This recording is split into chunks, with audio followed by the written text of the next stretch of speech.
Joining us on TheInformer is Melissa Griffiths. We're going to talk about transgender, the challenges that all transgender people face, and also look at how they're accepted in our modern society. Melissa, welcome and thank you for joining us. Thank you for having me on TheInformer, George. What do you want Pleasure people to be to here. consider when we talk about transgender? What's the most important thing?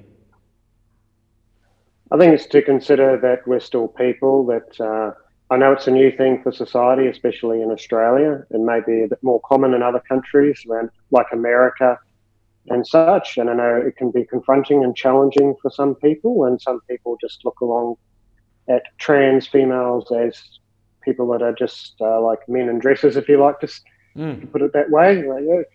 And they just think it's a joke. And a lot of more people get it now because there's been a lot more talk about it in the media. But I know at the beginning of my journey, it seemed like it was a relatively new thing. And a lot of older trans people I know do struggle in terms of support or where to look for in terms of getting help to help them through their journey. And society, I can see, is changing through, obviously, gay marriages probably help that in some ways. But there's still a bit of a way to go for people's understanding to change. And I guess that's more, can't change everyone, and it's more them than you in terms of them accepting. Well, the last thing this is a joke, because the journey for many of you is a tremendous one. In many instances, it requires many sessions to complete the journey. I don't want to intrude too much, but how long has it taken you to make the journey from male to female? Well, I guess living full-time, I've been living full-time since 2015, just living without necessarily looking at surgery, and now going down the path of surgery. There's a whole process in it as well. So some people's transition can take years, like mine, in terms of finding the money to taking out a super for your transition. Like there's hair removal, there's so many things that people don't even realise. If you want to have facial surgery later on to feminise your face more, there's such huge costs involved. And obviously you've got to do that over a period of time to allow your body to recover. Like living full-time, I was living part-time for quite a long time. So you hide your true self from everyone, but it comes to a point where you can't do that anymore. So how did your family cope with the journey, Melissa? How's the family travel with you?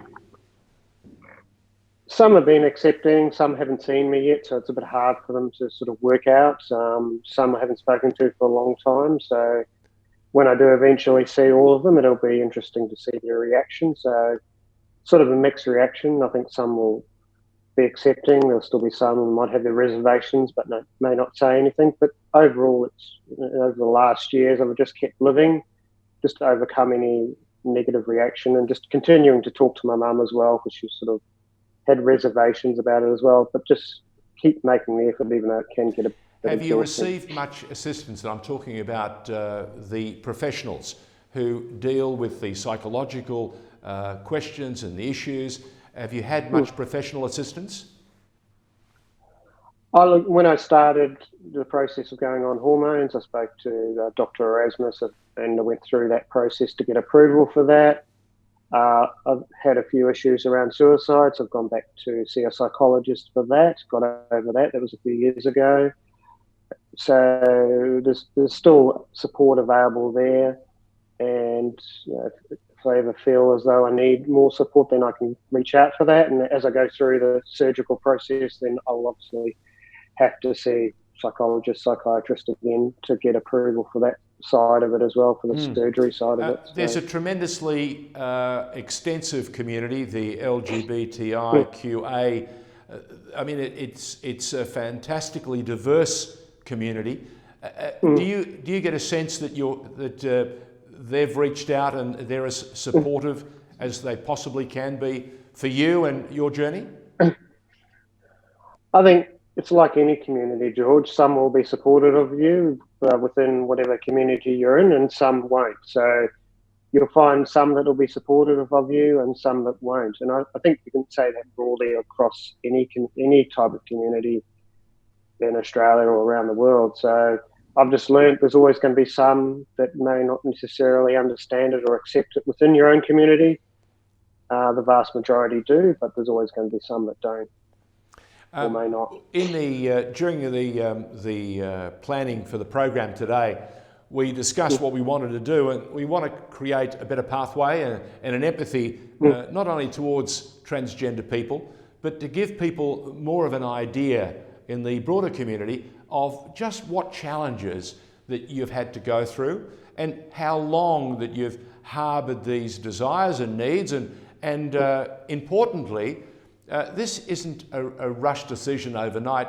This has taken a lifetime to arrive at, correct? Correct. Like, I guess when I was growing up, showing my age, I'm nearly 50 now, but when I was growing up, around 10 years old, I always wanted to play with the girls. And back then there was no internet. No, would not have even heard of the word transgender in New Zealand. So it was sort of a difficult time, and going through as a teenager, dressing in your mum's clothes. And like a lot of older trans I've talked to, you try and suppress that and play sport and try to bury it, but it doesn't go away. And then as an adult, I started dressing again. And when I came here, I started living part-time. And if I fast forward now, 2015 to 2020, the challenges you mainly face are when you come out as transgender, especially in the workplace, you're going to get people asking all sorts of personal questions. And I'm openly bisexual as well, so you'll get people asking, and a lot of it's out of curiosity in terms of, yeah, you're going to have a boyfriend or girlfriend, what cup size you're going to have, sort of things you wouldn't necessarily even ask your brother's sister's partner or brother's wife, sort of thing. So it's sort of those sort of questions are challenging, and then the challenges of changing the documents, the challenges of just day-to-day living, walking down the street and try and hold your head high. Does my makeup look okay? And as you experiment with hair colour and hormones, it's like going through puberty again as a teenager. So your body's changing as well. So you're dealing with all of that. You're dealing with the emotions changing. And then you're sort of having to deal with the looks. If pre-pandemic, if you go into a bar, and if it's a real blokey sort of bar, then just the looks, and if there's only men there, the looks of people looking at you because you're there as a trans person, and you just feel everyone watching you. So it's learning to deal with that, those sort of challenges, the day-to-day things, the little things, people's prejudice is, I guess, is the right word for it, and learning not to react to it as well and not get angry. They're potent. That's interesting insight, very much so. What we'll do is we'll end part one of this particular interview of The Informer and come back for part two. We're talking to Melissa Griffiths about the challenges of living a life of transgender.